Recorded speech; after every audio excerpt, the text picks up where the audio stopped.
Hello, you are listening to From McClay to Zama. I'm your host, Karen Miller. This podcast is about the adventures of two women from Harrisburg, Pennsylvania, who worked for the U.S. Army at Camp Zama, Japan, from 1953 to 1955. Their stories are told through hundreds of letters written home. Episode 23, Letters 60 to 63, Wowona Tree.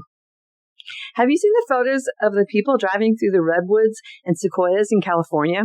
Like through the actual trees? I stumbled across one when I was teaching social studies years ago, and I was so intrigued by it. I, at that point, had never seen a giant sequoia and didn't know what redwoods smelled like. And the fact that they would cut holes in them and they would stay alive. And I just thought it was very interesting. So first, what's the difference between the two types of trees? They're in the same family, but redwoods are taller and sequoias are bigger around, with a bigger overall volume. Both, however, are big enough to cut passageways through. After the completion of the Transcontinental Railroad in 1869, tourism began to be promoted, and one of the most popular destinations was Yosemite National Park. The first tunnel tree was created in 1878 in Tulum Grove, which was on the way to the park. The tunnel was created in a tree that was largely dead already. You have to wonder if you aren't risking killing the tree by doing this, or having it fall down. Turns out it wasn't as bad for the tree as you would think, as many already had scars and holes from lightning strikes that were just enlarged. The second tunnel tree, and the one you may have seen most commonly in photos, was the Wowona Tree in the Mariposa Grove. This giant sequoia was 227 feet tall and 26 feet wide, and the tunnel was cut in 1881. Why am I telling you this, you ask? I found a photo today of Bernice and friends driving through the Wowona Tree. There's no year on the photo, which is printed on the back, but what is printed on the back says Yosemite Park and Curry Company. And Bern's hair is still brown, meaning she was in her early or mid-20s. The Pierce Arrow tourist bus that they're in is one of 10 that was ever made and was put into service in Yosemite in 1936. What a treasure. By the way, after a snowy winter, the tree fell in February of 1969. And many of you may have heard of John Muir, known as the father of national parks. I went to Muir Woods in 2014 and discovered that he was Scottish, and from just south of St. Andrews in Dunbar. So this all ties into my recent travels this summer. On my next trip out west, I'm going to check out his historic national site in Martinez, California.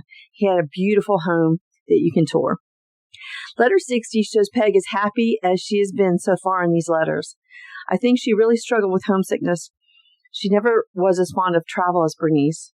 I loved her description of the German restaurant, and it reminded me of the gatherings from my childhood. Dancing the polka was a requirement in my family. And I also have a mysterious affinity for those German drinking songs.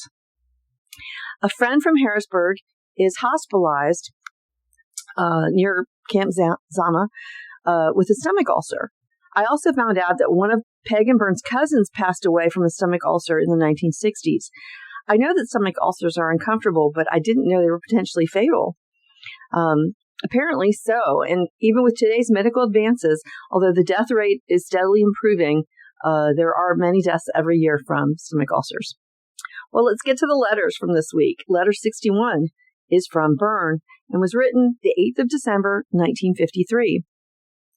Dearest folks, when I get back, you had all better behave because I just sat through an exhibition of judo sponsored by the Yokohama Police Force.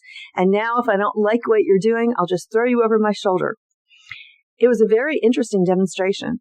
They had 3 separate matches and by the process of elimination decided the champion. A new idea about judo to me was the fact that the outfits they wear are part of the play. They wore white cotton or duck trousers and a very loose-fitting jacket with no buttons or fastenings of any kind. This was tucked into the top of their trousers and held in place by a loose sash-like belt.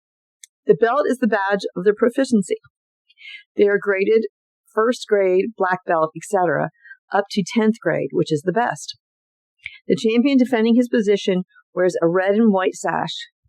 Each contestant is allowed to grab hold of the jacket of the opponent with one hand, usually gripping them about the neck or shoulders, and using the other hand to try to grab the wrist and thus get into a good position for the throw. Very fancy footwork is required to outmaneuver one's opponents, and it was most interesting to watch. Every bit as exciting as boxing, and lots more enjoyable to me, at least, than wrestling. Some interesting job possibilities are in the offing. My friend Dottie Jones has an uncle who is a colonel down at the second major port where all the transportation and shipping for this area takes place. I mentioned to her one day that I don't like this job and I would like to go back into transportation. She called her uncle and gave him my name, and today he called and said if they could somehow get around this current freeze on hiring or transferring people in this command, he had an opening for me. It would mean working in Yokohama, and I don't know if I could still stay billeted here or just commute, or if I would have to move to Yokohama. Certainly, I won't even think about making the change unless it means a substantial promotion, getting my GS5 rating back, or even better. Then again, maybe I could have the job and the operating officials here at Special Services wouldn't release me for it. The other possibility is going to Tokyo to work for a nonprofit funded by the government, which would mean losing certain civil service rights and benefits, but it could mean a much higher salary. This is a very vague idea right now. I haven't even been offered this position except through my boss, who has been offered a job there and said she would see what she could do for me if she gets in. At this moment, I have very strong convictions against going back to civil service when I come home, so it wouldn't matter if I got out over here or not. But then again, I'm not going to decide anything in a hurry. It's just something to think about. Actually, I'm sure I can stand this job for one more year at least, if I have to. The Japanese certainly know how to capitalize on American wishes and customs.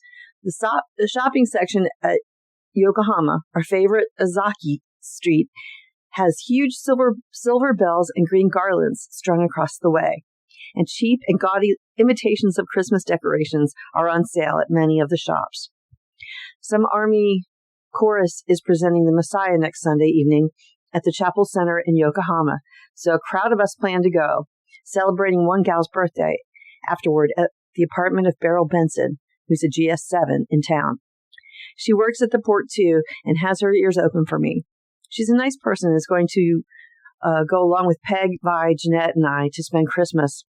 We are having a birthday cake made, and someone knows where you can get ice cream, so we'll have a real feast, stateside style. Recently, I've seen 2 movies which you might like to see too. One was Julius Caesar, and that was tops. All the dialogue is in the words of Shakespeare and spoken beautifully by such actors as James Mason, Lewis Callum, Greer Garson, and Marlon Brando. It required concentrated listening because of the difference in speech, but it was well worthwhile. School kids studying either Latin or Shakespeare ought to put it on their must-see list. It makes history come to life. Do see it if you can. The other film was an English-produced number called Sailor for the King. Although the outcome was rather far-fetched, it had a fascinating story to it and was not clearly so inane as 95% of the pictures being released these days. By the way, The Robe is scheduled to come to Tokyo immediately after Christmas, so perhaps I'll be seeing that too. Everyone is talking about it. Last Sunday afternoon, I went to the 8168th Hospital in Yokohama to visit, guess who? Sergeant John Burke. You know who I mean, from the Depot Hospital. He volunteered for Korea, but on the way over, his ulcers kicked up a fuss, so he was immediately sent to this hospital. If he's still here at Christmas, Peg and I plan to get him a few little gifts. It must be awful to be sick in a totally strange place. He hasn't even seen Japan, because the ambulance in which he rode from the ship to the hospital had no windows. I visited him once, and Peg paid him one visit. We will do what we can to cheer him up a bit. This was finished at home and is now time for bed. Sayonara, Bern. P.S. Daddy, the poem and saying which you typed for me was an interesting thought, but at the moment I'm far from thinking I'd make a big splash anywhere. Love, B. Letter 62 from Bern, December 17th, 1953. Hi, folks. You don't care if this is written with pencil, do you? I left my pen at the office, and since this letter is several days overdue, I thought it best to scribble off something while waiting for the dressmaker to come. She's cramping my style by being late because I can't wash my hair until after she leaves. There are quite a few signs of Christmas in the air. Several of the many pine trees scattered around camp have been decorated with colored lights. There is a large outdoor manger scene at the chapel lawn. Some of the gals have wreaths on their or other Christmas decorations on their doors, and the chapel carillons are playing Christmas carols. Several of the officers and GIs are working late tonight to decorate the office, and we're going to have an office party on the 24th. I hate office parties because they usually get out of hand, but I'll be leaving at noon, so perhaps this one won't be too bad.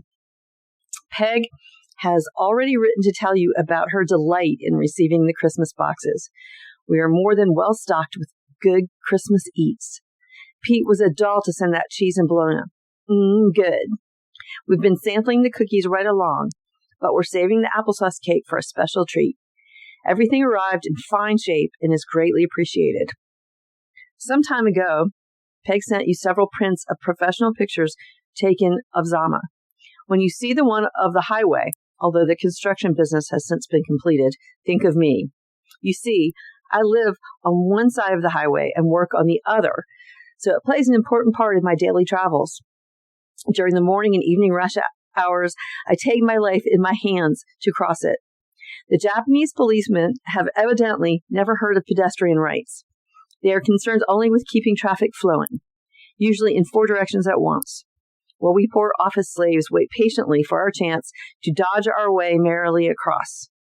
At other times, however, the highway is not so active, and then, either from my billet window or walking along, I get a thrill out of watching the variety of its patrons. School kids on their way to and from home, bicycles by the dozen, sometimes ridden by a fellow balancing 2 baskets on the ends of a pole slung over his shoulder. Many of the peculiar pushcarts affairs, farm wagons drawn by Papa-san and loaded with the produce of his day's labors, with either a child or very old woman riding on top of the heap. They work unbelievably long hours in the fields, and then they have the long, weary walk home. To me, this is a pathetic sight. Most of these folks must work so hard for their pitiful existence. Helen, when I was in Tokyo last Friday, I bought you a Japanese cookbook, but if you don't mind, I will keep it for a few weeks. It has very helpful hints about food and how to eat in a Japanese home, so there are some things I want to copy just in case. I got my hair cut in Tokyo, and everyone says it's sharp. I think so, too. The next letter will be full of interesting Christmas doings, I hope, so excuse the briefness of this one. The dressmaker has been here and gone, and I must wash my hair now. In the weekend, Jeanette got us tickets for the ballet Swan Lake, and so we're looking forward to that. If all goes well, I'll be talking with you before writing again. Think of that. Much love, Bern. Letter 63, written December 14th, 1953, by Peg. Dear Mother and Daddy, it goes from bad to worse. I lost my pen, and now I have to use a pencil until I can afford a new one. Ain't that awful? Well, we gorged ourselves tonight. Aha, I fooled you, didn't I? I borrowed Katie's typewriter because I just can't fight writing with a pencil. Well, anyhow, we gorged ourselves. Today I got a box of Schweitzer cheese and Bern got the Lebanon bologna. So we had a party tonight with Vi and Katie as guests. We also got the massive box from you with cookies, watermelon rind, jelly and stuff. And if anything, Vi and Katie were as thrilled as you can imagine. We thought we'd have to wait many months before we'd have Lebanon bologna and cheese sandwiches, and here we had them tonight. I called Jeanette in Tokyo just a few minutes ago and invited her to lunch in my room on Wednesday because her weakness is Schweitzer cheese. It arrived in good condition. The cheese had just a little bit of mold on it, but we cut it off and it's just delicious. The 4 of us ate half the bologna already, so it made a big hit. All these gals think we have wonderfully nice folks, and we sure agree with them. And the cookies are just delicious. We were also anxious to try the stuff that we didn't bother to make it look pretty. We just dug in. But for our big Christmas party, when Jeanette stays all night, we're going to use the darling little candles you sent for decoration and really make a nice lunch.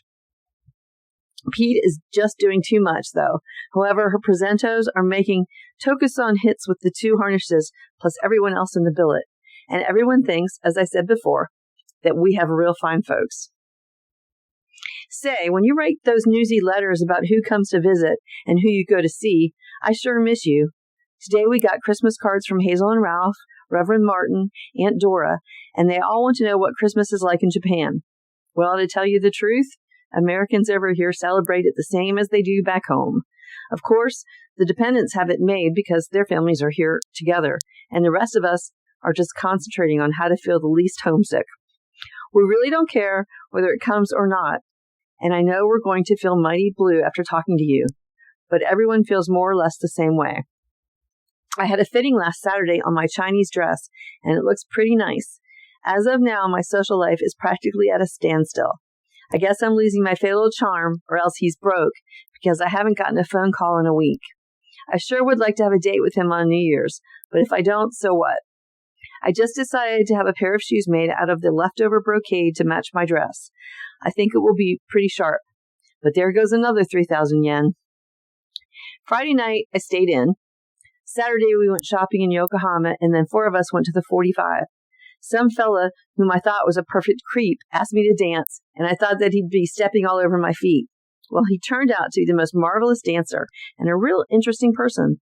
His civilian job is being an investigator for W.E. Bern's company. He told me some real fascinating stuff about investigating people. We had a grand time, and that Bern, she's on the dance floor as much as the rest of us. In fact, Jeanette didn't get any dances, so she went home early. So she went home early, and the rest of us stayed and had a ball. Bern is really funny and is getting to be quite hip. Everyone gets a large charge out of her because she comes out with some of the funniest things. Of course, I know her and I know how funny she is, but she appears to be reserved to other people when they first meet her, and they sure get a great big bang out of the funny things she says. Jeanette's favorite saying is, I enjoyed it, or I enjoyed her, and to quote Jeanette, we enjoy Bern. Sunday afternoon, I went in to see Burke, and he's not feeling good at all. He said the GI series didn't show any active ulcer, and so they won't operate. But he's going to ask for a discharge from the hospital so he can go to Korea and get his 16 months over with in a hurry. He's most disgusted, and I feel sorry for him. My job is still horrible. I'm really getting a bunch of shit to do, and that's just what it is, too, so don't holler at me. I'll be so glad when Anne comes back. I honestly believe that I'll soon develop a case of ulcers if I stay on this job much longer. In fact, if I had the same job back home, I'd walk out without it even giving them any notice. But don't worry your dear little heads about me, because I completely forget about it at 4:45 p.m. Colonel Van Tol remains my buddy, so I'll tell him my troubles every once in a while, and then I feel better. It's just awful how people, both military and civilian, are dissatisfied with their assignments. Mr. Brown, the warrant officer who likes Harrisburg so well, he's a buddy of mine, and he and I were comparing notes today about how we dislike the jobs we have. However, like I said, don't worry about it because I can't do a blasted thing since this freeze is on, and most of the rest of the gals feel exactly the same way about their jobs, so the feeling's mutual. I got Yamanuchi a pink sweater for Christmas. I'm going to keep the cobbler's apron. I got Bern an album for her pictures. It's real pretty, covered in brocade. I got Jeanette a brass lamp that has 4 divided pieces for a base, and there's a little gong to go with it. When you hit each of these sections, it sounds a different note. So what happens? I decided I must have a set of them for myself, and that's another 3,600 yen. I got Vi some pictures that she wanted. Speaking of presentos, did you get the box from Anne yet? I'm really going to be PO'd if she forgets to mail it. Daddy, are you practicing talking fast? Oh, I can hardly wait. Mother, you'll say hello like you always do, and Daddy, you'll say hi, honey, or hello, Marjan. Isn't it a wonderful present for you and for us? Will the operator tell us when our time is up? I guess that this is about the last letter you'll receive before Christmas, unless I write to you again tomorrow. And I won't have anything more to say except things about my fascinating job. Merry Christmas, and I love you both and Blondie, Scotia daughter. Wow, they are so excited about the upcoming phone call that their Aunt Pete has given them as their Christmas gift. I know what Peg means, though. Sometimes the heartache of being away from people you love increases when you hear their voices. There's about 10 days until Christmas, so I guess we'll soon find out. And next time on the podcast, Bern and Peg are going to have their big Christmas party at the Billet. They go to Fuji View Hotel for the actual Christmas holiday, and then they celebrate New Year's. I hope you're enjoying the podcast, and if you are, please subscribe in Spotify. On Apple Podcasts, hit the plus button in the top right-hand corner and rate. This will help my listeners find my podcast more easily. You can access the show's website at www.FromMcClayToZama.com, where I've posted photos and links from the episodes. The podcast is now available on iHeartRadio, Pandora, Patreon, and Amazon as well. New episodes will be available each Friday morning. The letters were written by my aunts Bern and Peg, transcribed by me. I write and record the show and have created the artwork and original music. Our producer is Zeke, our sound engineer is intern Sylvie, and the security is provided by intern Frey. Thanks to my great-grandparents, John and Helen, who loved us all and thought it was a good idea to save the letters. All rights reserved, 2024.